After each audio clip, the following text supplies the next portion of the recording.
This is Minnesota River Valley Master Gardener, Barb Lamson, and with me today is my husband, Dave Lamson. Hey, Dave, we talked about what we could do for our grandchildren and future generations, and one of the things we said was we need to save our water and the water quality, and so we bought a rain barrel, and you installed it. Can you tell us about that? Well, one of the things that I think is important with a rain barrel is that you have it set up off from the ground so that it's easy to use. There's always usually a spigot on a rain barrel. Yep. And so you want that high enough so you can either get a watering Sure. container or hook a hose onto the end Sure. of it. And the thing that I set it on was just blocks. These are cement concrete blocks, and I chose the ones that have a little design on them so that Kind of it blends looked in. a little bit better. Right. And then you need to hook a downspout onto it. Right. This is the original downspout that we hook up in the wintertime. Right. So that the rainwater or the snow melt and that can come off and go onto there, because you take the rain barrels down in the wintertime. The last thing you want to do is to leave the water in there when it starts to freeze. Yes. Because it's going to crack the rain barrel. That's right.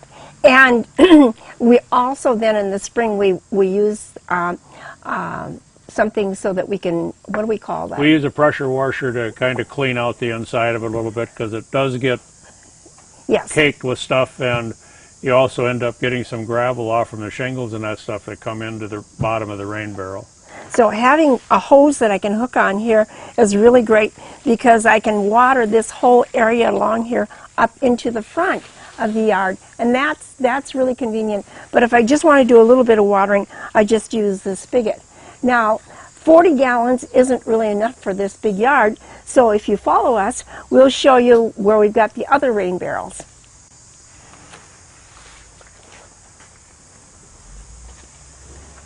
So in the backyard, we decided to position a rain barrel right by the greenhouse. Of course, in the spring, that's really important. And what's really nice about a rain barrel is that the water warms up in there all day long, and the plants never get the shock of cold water. So here's another 40-gallon barrel. It's the same principle as the one up front, and it does a really good job for this small garden, for the greenhouse, and over to the front of the greenhouse. So now, if you bear with me, we're going to go around the corner and see a couple of rain barrels that we didn't buy, that were ready-made, that we made ourselves after we got a hold of a big 40-gallon barrel. So let's go. Well, this is our other rain barrels. They're not fancy and they don't look pretty, but they really work well. These barrels we've purchased from someone in a want ad for $10 a piece. And David, you'll have to talk about how you customized them here so that they would work. Well, I've just bought some 1.5-inch plastic pipe that actually adapts properly to the drains on there, and then a 1-inch pipe for the top so that it would equalize the pressure when it fills. And then this coming off from the downspout, which is around the back part of our garage, then this goes into just a hole that I cut in the top of the barrel. And this flexible piece of pipe here, you can just buy at any big box store. They have it usually in their section for the end of a downspout. And of course, and then on the end of this, I attached a piece of pipe so that we could put a spigot on the end. And also the hose. We can and hook here, the hose on. Here it's much easier with 80 gallons of water to use a hose, and this drains beautifully. And we water this area and the back part of the garden over here. And that's really 80 gallons takes us from one rainfall to the next. And that's been really, really great for us. Now, these barrels also have to be unhooked in the winter, and they have to be drained, and then we store them in our garden shed.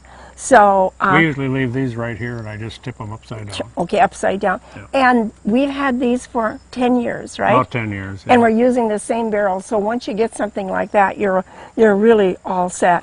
So that's another combination. This can be cheap. It can be inexpensive. Just go ahead and do it. And again, set them up high enough so you have gravity. So when you pull your hose out, the water will run wherever you want it to go. So let's go over and I'll show you another tandem hookup that we have with, again, it's the rain barrels that we got from someone, didn't we? Yeah, we didn't even buy these, so it was better yet. So, all right, be careful. So this would be the greatest distance from the house for getting water out here. So this was very convenient when a friend of ours said, I have some barrels and you could put them in tandem, and that's what we did. And boy, this really works well, doesn't it? It does. The only disadvantage to this is that we have to basically fill the top barrel first and then drain it into the bottom barrel, because I haven't figured out a way to hook the two of them together. And if we don't want to drain it, we can just tighten it up and leave it there. Right. And then this tube here is basically just for an overflow, so that when the barrel gets full, that it doesn't run over all over in this area. So again, we can direct the water where we want it. And with these pine trees out here, they are so thirsty. They love having this overflow going through there, and they pick up all that extra water. Right. So that's great. And I like having this part of a barrel down here so I can just dip water, where sometimes I don't want a big container. I want just something small, and I can just dip the water out and take it with me. And that works really well too. And these, again, have to be drained in the wintertime. Right. Yeah, they're very sturdy, very great. And did you think this was difficult to find any of this stuff that we needed? No, actually it's the what they call the bung that's part of the barrel itself. That just, the end of it pops out, and it just is right for the faucet to fit into. If you're looking for some place to buy barrels, you might look in the want ads in the summertime and see if you can find something there. Or you might call someone that would be ordering liquids or things in 40-gallon barrels. Just be sure that you know what was in them previously, because if it was a chemical, that's something that you probably wouldn't want to be putting rainwater in and then watering with, and that can carry over. So, Dave, would you agree that this was a good idea to have all these rain barrels so that we don't have to use city water on our plants? It sure is saved on our water bill. I think that's great too. Well, we're going to sign off now, Dave, and we're going to go over to Karen's house and we're going to see some more rain barrels. So stay with us and see how you can get your rain barrels at a reduced price from the Extension Service. Until next time, this is Barb Lamson along with Dave Lamson, wishing you happy gardening. Hi, I'm Karen Wright, Minnesota River Valley Master Gardener. Welcome to my home. And as you can see, flowers, flowers, flowers everywhere. I love my plants, and it's a passion of mine. But I don't like to waste water. I like to conserve water for our future generations, and it helps save money as well. The average home, and this is probably a little bigger than an average house, but in a 24-hour period, 1 inch of rain can produce more than 700 gallons that come down from the roof and will go directly into the storm drain unless you can capture it like I do with a rain barrel. And that's good because it protects our water resources by collecting the storm water runoff from our homes before it reaches our local streams and rivers. Come on, let's check out one of my rain barrels.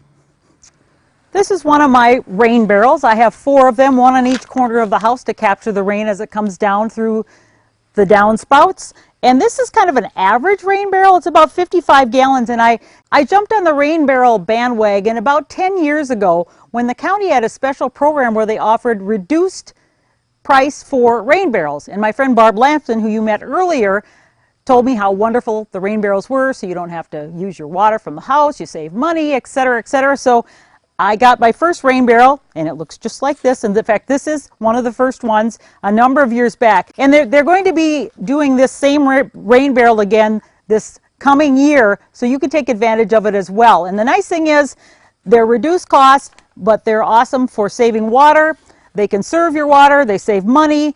The rainwater is naturally soft. You can improve the health of your lawn and garden, And it also helps with storm water management and erosion control. And this one has everything you need. It's got the cover, the lid on top. They have a screen that filters out anything like mosquitoes to lay larvae and also any debris that comes from the roof. And one thing, you never want to drink your water or use it on your vegetables because there can be things on the roof like bird poop or asphalt, things from the roof that you wouldn't want in your drinking water. So it's great for ornamental plants all around the yard. The rain simply falls down. You have to adapt, as my friend Barb Lamson talked about. You adjust and put this on and it will go right in here and it comes out here. I'm going to demonstrate. So what I do is I don't have she has a soaker hose a lot of times. It goes to the garden. I don't have it high up enough on here to make it have enough pressure to go right directly to my garden. So what I do is I just fill a water barrel and I go around and water. And the neat part is I hardly have to use my water from the spigot at all if we have a nice rainy summer. And therefore, I don't use any water outside that I have to pay for. It's all this free rainwater that isn't going down the drain and being wasted. Plus, the climate temperature water is better for plants than the really cold stuff that comes out of the faucet because it doesn't give it such a shock to its system. So all in all, it's really great for the plants and for our environment. There we go. We're going to water our mums. Just let it soak in good. There you go.